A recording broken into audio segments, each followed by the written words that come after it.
नमस्कार, आप सभी का मेरे चैनल पे स्वागत है। आज मैं सॉल्व करूंगी गेट लाइफ साइंसेस 2024 का एप्टीट्यूड का solution. So welcome to my channel, और आप इस चैनल पर नए हैं then do like share and subscribe. चलिए वीडियो स्टार्ट करते हैं।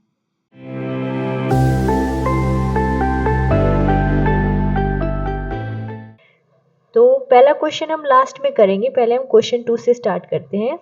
तो क्वेश्चन है, two wizards try to create a spell using all the 4 letters. ये 4 लेटर दे रखे हैं, water, air, fire and earth. For these, they decide to mix all elements in all possible order. They also decide to work independently. After trying all possible combinations, they conclude that the spell does not work. देखिए, इसमें इतना लंबा ये question दे रखा है, but इसमें आप पढ़ेंगे तो आपको सिंपल सा पता चलेगा कि इसमें है ना, हमें ये water, air, fire and earth, ये 4 एलिमेंट दे रखे हैं और हमको इसको इस तरीके से मिक्स करना है कि इनके 4 पॉसिबल कॉम्बिनेशंस, इन चारों से पॉसिबल कॉम्बिनेशंस हमें बनाने हैं। तो इनको ये कितने अटेम्प्ट लगेंगे ये बनाने में। ठीक है, यहाँ 2 है लेकिन ये इंडिपेंडेंटली काम कर रहे हैं। ठीक है, तो हम एक का ढूंढ लेते हैं और वही दूसरे का होगा, क्योंकि कॉम्बिनेशन तो उतने ही होंगे। तो अब हम इनकी कॉम्बिनेशन देखते हैं। देखिए, परम्यूटेशन कॉम्बिनेशन जैसे हमने पढ़ा है, तो यहाँ 4 चीजें हैं। ठीक है, तो इसके कितने कॉम्बिनेशन बन सकते हैं? तो चलो, अगर हमने पहले में वाटर डाल दिया तो ऑब्वियसली दूसरे में वाटर नहीं आएगा, तो दूसरे में तो 3 ही ऑप्शन बचेंगे।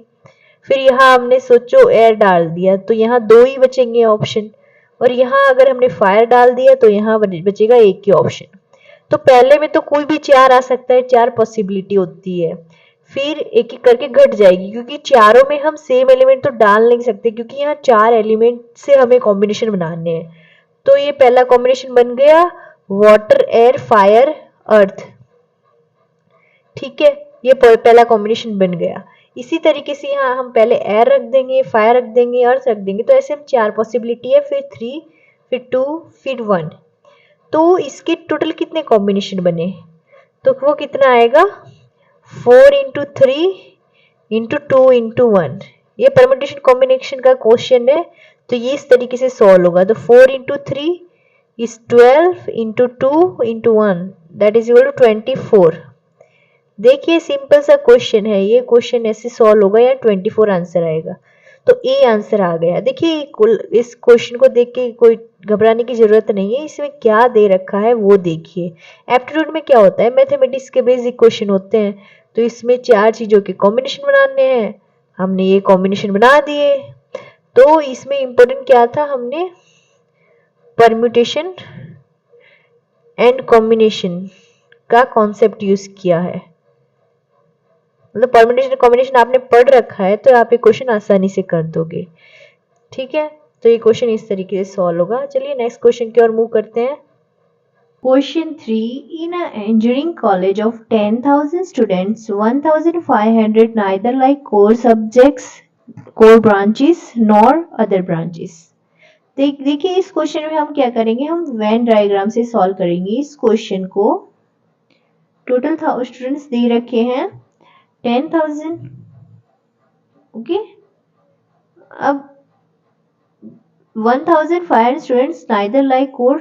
चलिए, ये हम कोर ले लेते हैं, ये है नॉन कोर ब्रांचेस। ओके, तो 1,500 को दोनों में से कोई भी पसंद नहीं है, तो हाँ, ये बाहर आ जाएगा। The number of students who like core branches is 1/4 of the number of students who like other branches. अगर हम इसको x नंबर दे दें तो ये हो जाएगा x/4। अब दे रखा है कि the number of students who like both, 500 students को दोनों पसंद है। ओके, तो अभी इस क्वेश्चन को हम कैसे सॉल्व करेंगे, चलिए वो देखते हैं। अब देखिए, इस क्वेश्चन में एक गौर फरमाइएगा कि 500 स्टूडेंट्स को दोनों पसंद है, तो इस क्वेश्चन में अगर हम ओनली नॉन कोर ब्रांचेस लेंगे तो उसकी वैल्यू आएगी दिस माइनस 500, क्योंकि 500 को तो दोनों पसंद है। तो अगर ओनली नॉन कोर हमें पूछा जाए तो उसकी वैल्यू आएगी x माइनस 500। एंड सिमिलरली अगर ओनली कोर पूछा जाए, ओनली कोर अगर मेंशन्ड हो ओनली कोर, तो वो आएगा x अपॉन 4 माइनस 500। हाँ, अगर हमें ऐसा पूछा जाए कोर, जस्ट अगर हमें कोर पूछा जाए so then it will be x upon 4। Only core का मतलब क्या हो जाएगा, देखिए ये ओनली नहीं, ये पूरा कोर है तो ये आएगा, ठीक है। अगर हमें ओनली कोर पूछा गया है ओनली, तो उसमें से ये इंटरसेक्शन वाला पार्ट निकालना पड़ेगा क्योंकि इसमें तो दोनों है, तो ये पोर्शन आएगा। ओके, तो ये बेसिक चीजें आपको समझ में आनी चाहिए। अब देखिए अब हम क्या करेंगे, तो टोटल है 10,000 स्टूडेंट्स, ठीक है। तो अब हम इसका पूरा टोटल करेंगे, तो बाहर तो है 1500, ठीक है, प्लस ओनली कोर वाले कितने हैं, x upon 4 minus 100, plus common कितने हैं 500, एंड रिमेनिंग ये है x माइनस 500। ओके, हमने बस क्या किया, जो जो वैल्यू दे रखी है वो लिख दिया। हमें पता है कि 10,000 टोटल है, प्लस क्या है, इस सेट में जितनी भी वैल्यू है उनका सम ही है 10,000। तो हमने जो दे रखा है वो हमने ऐड कर दिया। इसमें मेन 4 पार्ट्स हैं। ये फर्स्ट है जो बाहर का पार्ट है, ये सेकंड है ओनली सी, ये थर्ड है इंटरसेक्शन, फोर्थ है only an, that is non core branches, ठीक है। तो अब हम इस क्वेश्चन को सॉल्व करेंगे और जो ढूंढा है वो फाइंड करेंगे। तो इसे हम सॉल्व करेंगे, तो ये इस तरह लेफ्ट हैंड साइड है 10,000। अब 1000, यहाँ देखिए 500 प्लस 500 कैंसिल हो गया, 1500 माइनस 500 रह गया, plus x upon 4 plus x, ये आ गया, ठीक है। ये है 10,000, ये है 1500 माइनस 500, ये है 1000, ओके। और x upon 4 plus 5x upon 4, ये तो बेसिक कैलकुलेशन मैंने किया है। अब हम 1000 को लेफ्ट हैंड साइड ले जाएंगे तो ये माइनस 1000 हो जाएगा, that is equal to 5x upon 4। तो ये आ जाएगा 9000 is equal to 5x upon 4। अब x क्या आएगा, 9000 इंटू 4 अपॉन 5, ओके। तो ये आ जाएगा, 5 से हम इसे कैंसिल करेंगे तो 1800 इंटू 4, तो ये हमें x की वैल्यू मिल गई, ठीक है। अब हमें पूछा क्या गया है, हमें पूछा गया है कि the number of students who like there core branches. तो इस क्वेश्चन में ये ध्यान से देखिए, हमें पूछा क्या गया है, students who like core branches. इसमें ये नहीं कहा गया है कि ओनली कोर, ठीक है, हमें ओनली कोर नहीं पूछा गया, हमें कोर पूछा गया है। तो कोर है x अपॉन 4, तो हमारे पास x क्या था, 1800 इंटू 4 डिवाइड बाई 4, तो ये आएगा 1800, ओके। तो हमारा फाइनल आंसर आ गया, कोर इज इक्वल टू 1800, ठीक है। तो ये हमारा आंसर आएगा, तो ऑप्शन ए है, तो ये 1800 आंसर आएगा। आई होप आपको ये समझ में आया होगा। देखिए हमने ये ऐसे किया, इसमें इंपॉर्टेंट स्टेप यही था कि आपको ये वेन डायग्राम बनाना आना चाहिए, ये कैसे बनाया, ठीक है। चलिए नेक्स्ट क्वेश्चन की ओर मूव करते हैं। तो इस क्वेश्चन में हमें दिया गया है question 4, for a positive non real x and y if, ये दे रखा है, तो हमें इसकी वैल्यू पूछी गई है, ओके। तो सबसे पहले तो जो दे रखा हो ना उसे सॉल्व कर दीजिए, तो वही आसानी होगी। तो ये हमें दे रखा है log of x plus y by 2 is equal to half into log of x plus log of y, ठीक है। तो हम इसे देखिए, इस साइड तो कोई लेफ्ट हैंड साइड तो कुछ सॉल्व होना दिख नहीं रहा, इस साइड दिख रहा है log x plus log y होता है log ऑफ एक्स वाई। ये कैसे आया? तो ये एक रिजल्ट है, रिजल्ट नोट कर लीजिए कि log a प्लस अगर log b दे रखा है तो वो होता है log of A B.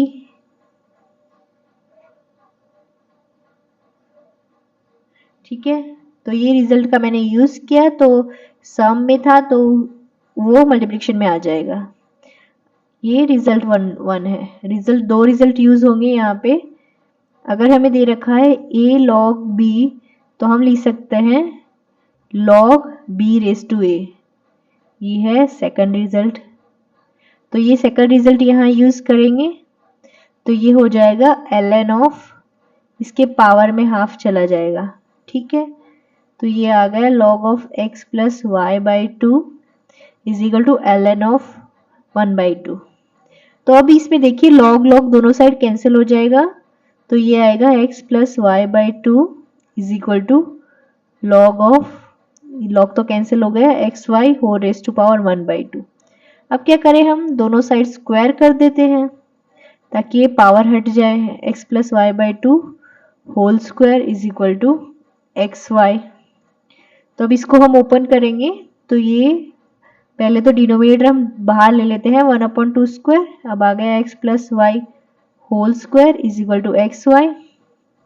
Okay, so this implies, हम इसको उस साइड ले जाते हैं, पहले इसको सॉल्व कर लेते हैं। यहाँ पर 1/4 x plus y whole square की फॉर्मूला तो आपको पता ही होगी, x square plus y square plus 2xy that is equal to x y. अब हम 4 को उस साइड ले जाते हैं तो ये आएगा x square plus y square plus 2xy is equal to 4xy। Okay, अब इस क्वेश्चन में देखिए हमें ये एक इक्वेशन मिल गई। ठीक है, अब हम क्या करेंगे, इस पूरी इक्वेशन को एक्स वाई से डिवाइड कर देंगे। क्यों करेंगे? क्योंकि हमें क्या पूछा गया है, x upon y plus y upon x. तो अगर हम एक्स वाई से डिवाइड कर देंगे तो हमें ये स्क्वायर वाले टर्म्स हट जाएंगे। ओके, तो हम देखिए हम डिवाइड करेंगे तो दोनों साइड करना पड़ेगा, right hand side left hand side, क्योंकि इक्वेशन को बैलेंस करने के लिए। तो इस साइड आ गया x square plus y square whole divide by x y plus, यहाँ से देखिए कैंसिल हो जाएगा, यहाँ भी एक्स वाई है नीचे भी एक्स वाई है, तो ये बच गया 2 दैट इज इक्वल टू, यहाँ एक्स वाई कैंसिल हो जाएगा, यहाँ बच गया 4। ठीक है, तो अब देखिए इससे हम फिर से सेपरेट कर सकते हैं। ये आ जाएगा x square upon x y plus y square upon x y, क्योंकि डिनोमिनेटर दोनों का एक ही है तो हम अलग कर सकते हैं। और इस साइड हम 4-2 कर देंगे, दैट इम्प्लाइज एक x कैंसिल हो जाएगा तो ये आ जाएगा x अपॉन वाई प्लस यहाँ एक y कैंसिल हो जाएगा तो यहाँ पर y अपॉन x, 4-2 इज 2। अब देखिए हमें क्या पूछा गया था, यही हमें पूछा गया था जो हमने निकाला है, x upon y plus y upon x. तो इसकी वैल्यू क्या आई है 2, तो ये 2 आंसर आएगा। तो option C is the correct answer. देखिए इस क्वेश्चन में क्या था, जो दे रखा था हमने बस यही दे रखी थी इक्वेशन, उसे सॉल्व किया, सॉल्व करते गए और रिजल्ट यूज हुए, वहां रिजल्ट यूज किए और हमने ये सॉल्व किया और हमें आंसर मिल गया। देखिए एप्टीट्यूड के क्वेश्चन ये ज़्यादा टाइम कंज्यूमिंग नहीं है, इसमें कुछ सेकंड में आप सॉल्व कर लोगे, बट आपको मिस्टेक नहीं करनी है। ठीक है, चलिए नेक्स्ट क्वेश्चन की ओर मूव करते हैं। Next question is question 5, in a sequence 6, 9, 14, x, 30, 41 the possible value of x। देखिए अगर ऐसे क्वेश्चन आए 6, 9, 14, x, 30, 41, अगर देखो कुछ स्क्वायर में होता है या कुछ होता तो हमें पैटर्न पता चलती, लेकिन इसमें पता चल रहा है कि ये कुछ स्क्वायर में तो है नहीं। तो ऐसे क्वेश्चन हो तो आप ये चीज नोट कर लीजिए कि सबसे पहले आप क्या चेक करिए, डिफरेंस चेक करिए, नंबर्स का डिफरेंस देखिए। ओके, तो अब हम यहाँ इन दोनों का अगर डिफरेंस देखें तो 9 - 6 3, इनका 3 डिफरेंस है। 14 - 9 इज 5, इनका 5 डिफरेंस है। यहाँ डिफरेंस देखेंगे 41 - 30 इज 11।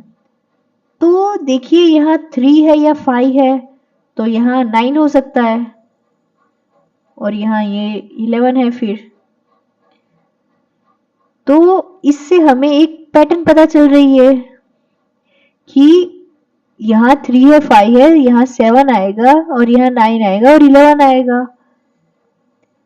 पता चल रहा है? मतलब यहाँ ऑड नंबर का डिफरेंस आ रहा है, ऑड नंबर डिफरेंस।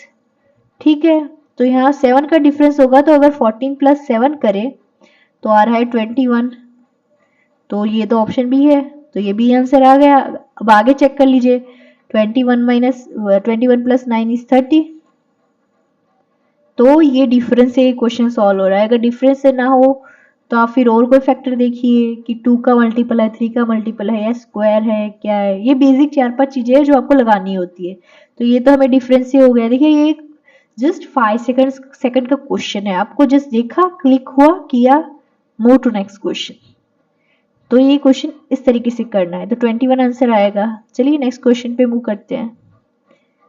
तो ये है 5th क्वेश्चन। तो इस क्वेश्चन में दे रखा है 6th question, the sequence of the following sentence is in a coherent passage.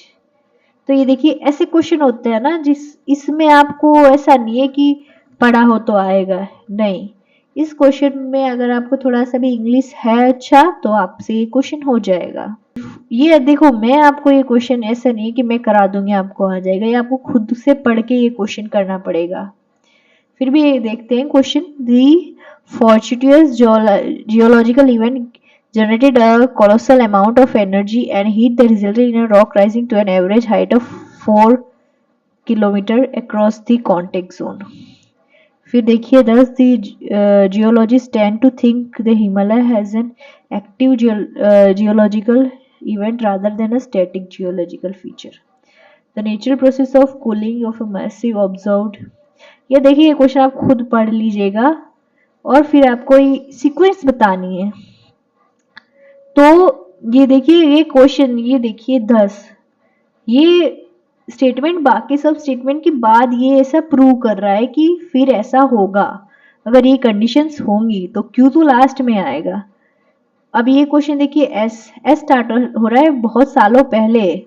Many millennia ago break away chunk of bedrock from a Antarctic plate collided with a massive.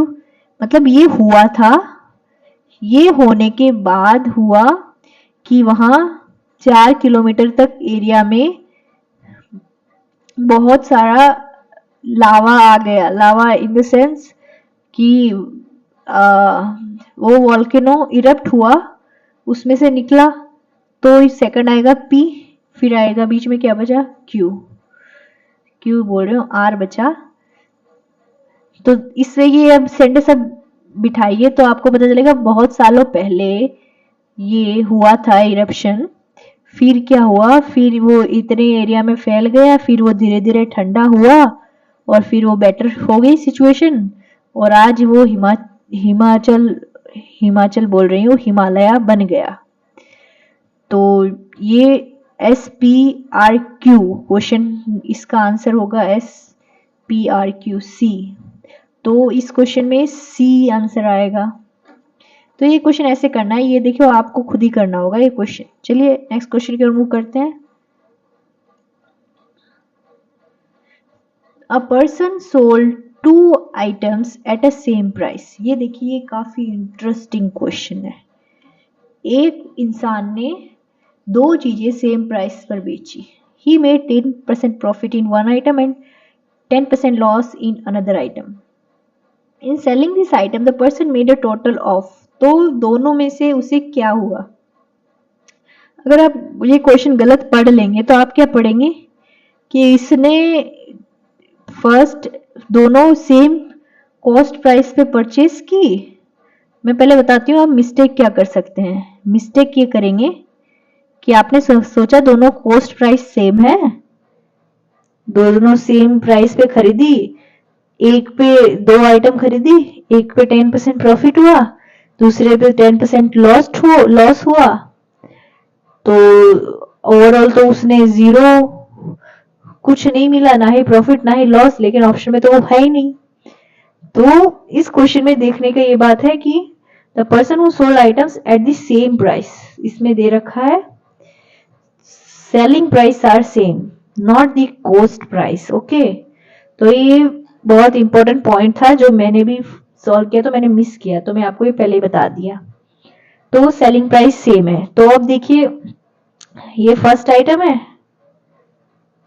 First item में क्या है 10% profit हुआ, ठीक है। तो 10% profit, अगर 10% profit हुआ तो सेलिंग प्राइस क्या होगा, जो जिस प्राइस से इसने खरीदा plus 10/100 of the cost price, ये इतना इसे प्रॉफिट हुआ है 10% प्रॉफिट, तो ये आ जाएगा 110 C1/100 that is equal to, ये हो जाएगा 1.1 C1। तो पहले का सेलिंग प्राइस आ गया 1.1 C1, ठीक है। अब दूसरे का देखते हैं, सेकंड आइटम। इसमें क्या हुआ है 10% लॉस हुआ है, तो इसका क्या होगा सेलिंग प्राइस, इसे C2 लिख देंगे, इसका कॉस्ट प्राइस C2 रहा होगा, इसमें लॉस हुआ है तो माइनस होगा 10% ऑफ C2। ओके, तो ये होगा 90/100 इंटू C2, तो S क्या आ गया 0.9 ऑफ C2। ये देखिए मैं बेसिक फॉर्मूलास यूज कर रही हूँ कि 10% प्रॉफिट हुआ है तो सेलिंग प्राइस क्या होता है, कॉस्ट प्राइस प्लस जो प्रॉफिट हुआ वो, और इसमें लॉस हुआ तो ये इतनी वैल्यू आएगी। तो हमें S दोनों की वैल्यू मिल गई, तो यहाँ पे हमें कॉस्ट प्राइस मिला S/0.9, ओके, और यहाँ पे हमें मिला है C1 का S/1.1, ठीक है। ये दो वैल्यू हमें मिल गई। अब हम क्या करेंगे, अब हम टोटल कॉस्ट प्राइस ढूंढेंगे, टोटल कॉस्ट प्राइस। तो टोटल कॉस्ट प्राइस क्या होगा C1 प्लस C2, तो C1 है S/1.1 प्लस C2 है S/0.9। जब आप इसको सॉल्व करेंगे तो ये होएगा 0.9S प्लस 1.1S अपॉन, इन दोनों का मल्टीप्लिकेशन आ जाएगा तो आ जाएगा 0.99, तो ये आ जाएगा 2S/0.99। तो ये आ गया टोटल कॉस्ट प्राइस। अब हमें क्वेश्चन में पूछा क्या गया है, क्वेश्चन में पूछा गया है कि the person made in selling, दोनों को बेच के उस पर्सन को क्या हुआ, मतलब टोटल गेन हुआ या लॉस हुआ, तो वो हम ढूंढेंगे टोटल नेट गेन और we can say loss is equal to, total gain और लॉस कैसे पता चलेगा, टोटल सेलिंग प्राइस जो था उसमें से हम टोटल कॉस्ट प्राइस को माइनस कर देंगे, जितना उसने खरीदा है उतना बेच दिया, उसमें से जो जिस भाव से खरीदा था वो हम माइनस कर देंगे। टोटल सेलिंग प्राइस क्या है, टोटल सेलिंग प्राइस है दोनों का मिला के, पहले का फर्स्ट आइटम का है S, सेकंड आइटम का भी है S, तो टोटल हो गया S plus S, okay, minus total cost price हमने ऊपर कैलकुलेट किया है 2S/0.99 that is equal to 2S minus 2S/0.99। तो अब हमें इसे सॉल्व करना है, तो ये 2S हम बाहर निकाल लेते हैं, तो 1 minus 1/0.99 that is equal to 2S into 0.99 minus 0.1, तो 0.99 माइनस 1 ये प्लस है, तो 1 में से अगर ये हम सब्ट्रैक्ट करेंगे तो ये आएगा 2S इंटू, ये माइनस में आएगा 0.01 अपॉन 0.99, ओके। तो इसे हम फर्दर सॉल्व करेंगे तो आएगा माइनस 2S अपॉन 99। यहाँ हम इसको पॉइंट में मल्टीप्लाई बाय डिवाइड बाय 100 करेंगे तो ये 1/99 आ जाएगा, 2S इंटू लिख देती हूँ मैं 1/99, तो ये आ जाएगा माइनस 1 है, माइनस 2S/99। ये आ गया टोटल गेन और लॉस हमारा, ये आया। अब हमें देखिए ऑप्शंस परसेंटेज में दिए गए हैं, तो हमें इसका सॉल्यूशन भी परसेंटेज में निकालना होगा। तो इसमें नेगेटिव से पता चल रहा है कि लॉस हुआ है, तो परसेंटेज लॉस, ये स्टेप देखिए इंपॉर्टेंट है। तो हम परसेंटेज लॉस कैसे निकालते हैं? हम परसेंटेज लॉस निकालते हैं जो लॉस हुआ है upon cost price into 100। Okay, ये फॉर्मूला है। तो यहाँ आएगा, अब देखिए लॉस हमने पता है तो नेगेटिव साइन तो लॉस के लिए यूज होती है, तो अब नेगेटिव हम नहीं लगाएंगे क्योंकि हमें पता है लॉस हुआ है। और कॉस्ट प्राइस हमारा था टोटल 2s अपॉन 0.99 इंटू 100। तो 2s कैंसिल हो जाएगा और 0.99 upon 99 into 100 that is equal to 1%। तो टोटल लॉस हुआ है 1% का। तो देखिए ऑप्शन में 1% है। हाँ देखिए ऑप्शन सी है 1% लॉस। तो ये क्वेश्चन इस तरीके से सॉल्व करना था। पहले हमने फर्स्ट आइटम का हमने कॉस्ट प्राइस निकाला, सेकंड का cost price, then total cost price हमने निकाला, फिर हमने नेट लॉस और गेन ढूंढा that is total selling price minus cost price, और फिर नीचे हमने परसेंटेज जो निकालना था वो निकाला। आई होप आपको ये क्वेश्चन समझ में आया होगा। चलिए नेक्स्ट क्वेश्चन की ओर मूव करते हैं। तो ये क्वेश्चन देखिए, इसमें क्या दे रखा है? A pie chart depicts the shares of various power generation technology in the total electricity generated by the country for year 2007 and 2023। तो इसमें हमें टोटल इलेक्ट्रिसिटी जनरेटेड हो रखी है वो दे रखा है।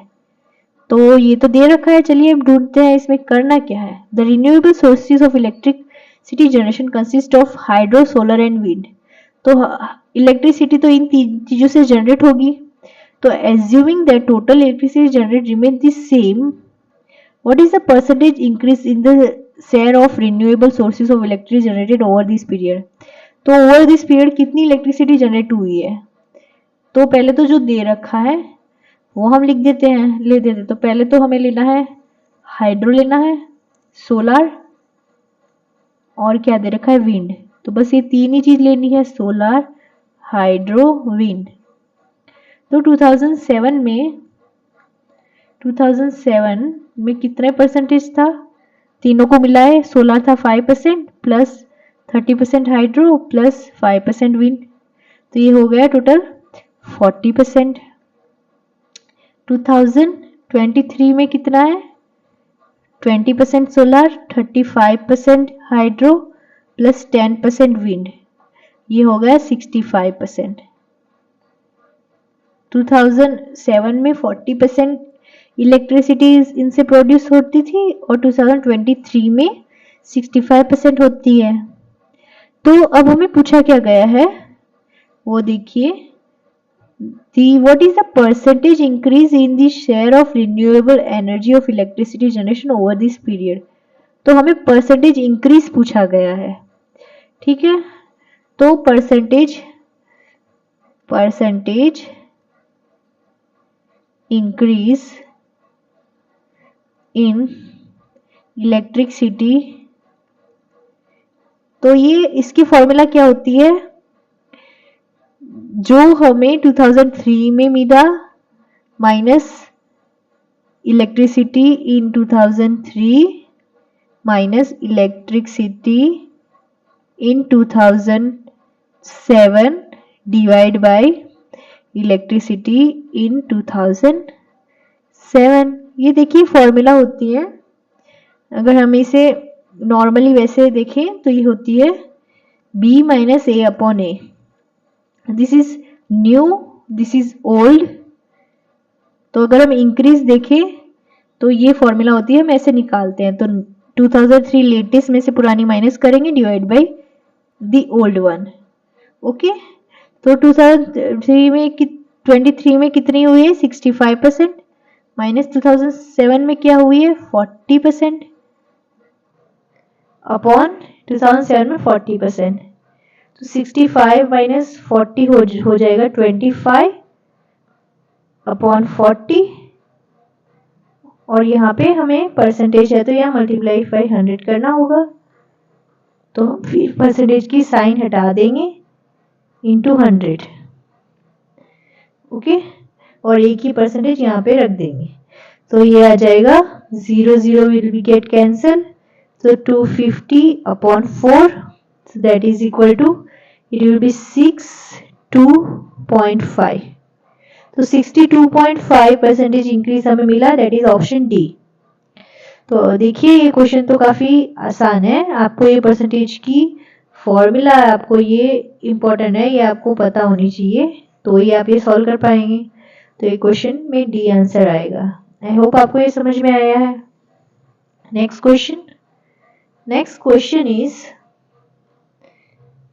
क्या दे रखा है, देखिए the question 9, the cube is to be cut into 8 pieces of equal size and shape, okay, इसे इक्वल शेप एंड साइज में कट करना है। Here each cut is made straight and it would not stop until it reaches the other end, मतलब ऐसे cut करना है, ऐसे नहीं कि अभी बीच में रख दिया, आपको अगर आपने एक एंड से स्टार्ट किया है तो दूसरी एंड तक होना चाहिए, तो अगर हमें 8 पीसेस बनाने हैं तो हमें कितने कट मारने पड़ेंगे, तो चलिए इसका हम क्या करते हैं, डायग्राम से हम इसे आसानी से करेंगे। तो ये हमने एक क्यूब ले लिया, अब आपको इसे इमेजिन करना है, ओके, देखिए हमने पहला कट लगाया, अगर हम पहला कट लगाएंगे, अगर हमने यहां से स्ट्रेट ऐसे कट लगाया तो ये एक कट हो गया, लेकिन ये देखिए अगर ये L है, इसकी लेंथ अगर L है तो जो हमने कट लगाया वो तो L/2 हो गया, तो इस साइड की लेंथ ये देखिए ये भी L, ये तो L है, ये L हो गया, तो ऐसे तो एक कट से नहीं काम बनेगा हमारा, तो हम दूसरा कट लगाएंगे इस साइड से भी, तो ये हमने दूसरा कट लगाया। अब देखिए इस कट में क्या हुआ है, ये लेंथ L है, ऊपर वाली L/2 हो गई, इधर वाली क्या हो गई L/2, तो इधर को भी एक कट लगाना पड़ेगा, तो हम तीसरा कट ऐसे लगाएंगे। अब देखिए अब एक तो 3 कट हो गए और 8 इसके क्यूब बन गए, चलिए हम उन क्यूब्स को नेम कर देते हैं। ये देखिए ये पहला क्यूब, ये सेकंड, ये थर्ड बनेगा, ये 4 बनेगा, और सेम नीचे भी इसी तरह 4 बन जाएंगे। आपको ये ना समझ में आए तो आप क्या कर सकते हैं, आपके घर पे आप ऐसा पेपर से ऐसे कट कर करके देख सकते हैं, तो आपको पता चल जाएगा। तो हमने कितने कट लगाए, 1 2 3, तो हमने टोटल 3 कट लगाए, तो 3 कट से ही ये होगा, तो ए आंसर आएगा। आपको ये बस इमेजिन करना है और ये क्वेश्चन हो जाएगा, ठीक है, तो 3 कट से ये क्वेश्चन होगा। चलिए नेक्स्ट क्वेश्चन पे मूव करते हैं। तो ये दे रखा है,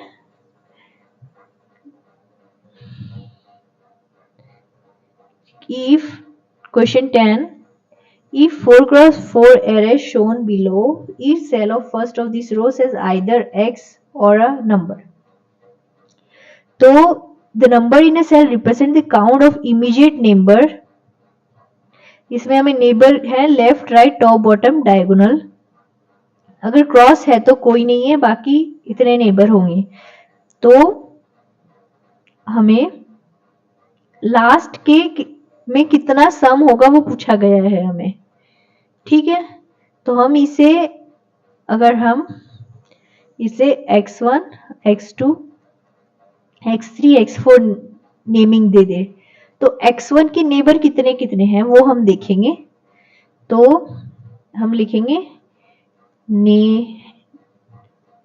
नेबर ऑफ x1, तो बताइए कौन कौन है, एक तो 3 है और डायगोनल में x है, क्योंकि हमें टॉप ले सकते हैं, टॉप ये इस साइड राइट एंड डायगोनल, तो ये 3 नेबर है, तो लिख देंगे x1 के नेबर है 3x x2, बट x2 का मतलब तो कोई नेबर नहीं है, तो हम x को इंक्लूड नहीं करेंगे। तो x1 के नेबर है 3 and x2। Neighbour of x2, अब देखिए x2 के नेबर कौन कौन से होंगे, ये होगा x1 लेफ्ट साइड, 3 डायगोनल भी हमें देखना है, 3 x तो काउंट नहीं होगा, फिर 6 डायगोनल एंड 3 x3, तो ये इसके नेबर हो गए। फिर हम देखेंगे neighbour of x3 and neighbour of x4। तो x3 का हम देखेंगे तो एक तो x2 आ जाएगा on left hand side, x count नहीं होगा डायगोनल में, देन 6 आएगा, देन डायगोनल में x है वो काउंट नहीं होगा, x4 आएगा। फिर x4 का देखिए, x4 के लिए x3 एंड 6 दो ही हैं, तो 3x4, तो ये सारे हमने नेबर निकाल लिए। तो अब हम क्या करेंगे, जो दे रखा है वो कैलकुलेट करेंगे। इसके 2 नेबर हैं, इसके 4 नेबर आए, इसके 3 नेबर आए, इसके 2 नेबर आए, टोटल कितने हो गए 6 + 5 दैट इज 11। तो टोटल नेबर आ गए 11 है। तो यही हमें पूछा गया था। इसमें आपको ध्यान रखना है हमें कौन कौन से नेबर, अगर इसमें डायगोनल ना दिया हो गया होता तो वो हम काउंट नहीं करते, बट इसमें दिया गया था कि left right top bottom diagonal हमें कैलकुलेट करना था। तो इसमें 11 आंसर आ गया, तो option A will be our correct answer. तो ये क्वेश्चन तो कितना आसान था, तो इस तरीके से क्वेश्चन करना था। चलिए नेक्स्ट क्वेश्चन की ओर मूव करते हैं। ये देखिए, ये है वर्बल एप्टीट्यूड का क्वेश्चन। तो वर्बल एप्टीट्यूड के लिए आपको थोड़ा बेसिक इंग्लिश आना चाहिए, तभी होगा, तभी ये क्वेश्चन हो पाएगा। तो ये क्वेश्चन हर पेपर में है, 2024 के पेपर देखिए, सारे पेपर उठा लीजिए, ये क्वेश्चन तो है ही।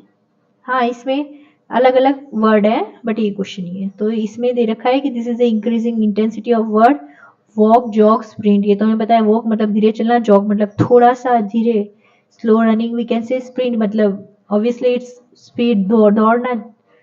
तो अब हमें बताना है बॉदर्ड और कौन सा वर्ड आएगा नेक्स्ट, और फिर डॉन्टेड। बॉदर्ड मतलब होता है किसी को परेशान करना। चलिए मैं कुछ कुछ मीनिंग्स लिख देती हूँ ताकि आपको इश्यू ना हो। बॉदर का मतलब होता है माइल्डली वरीड, थोड़ा सा चिंतित। डॉन्टेड का मतलब होता है स्ट्रॉन्गली इंटिमेटेड, मतलब थोड़ा वरीड, डॉन्टेड मतलब बहुत ज्यादा गुस्सा। तो अब हम ऑप्शन चेक करेंगे, ऑप्शन में क्या कह रहे हैं। तो फेस्ट का मतलब होता है कि इसमें होता है स्लाइटली डेस्ड।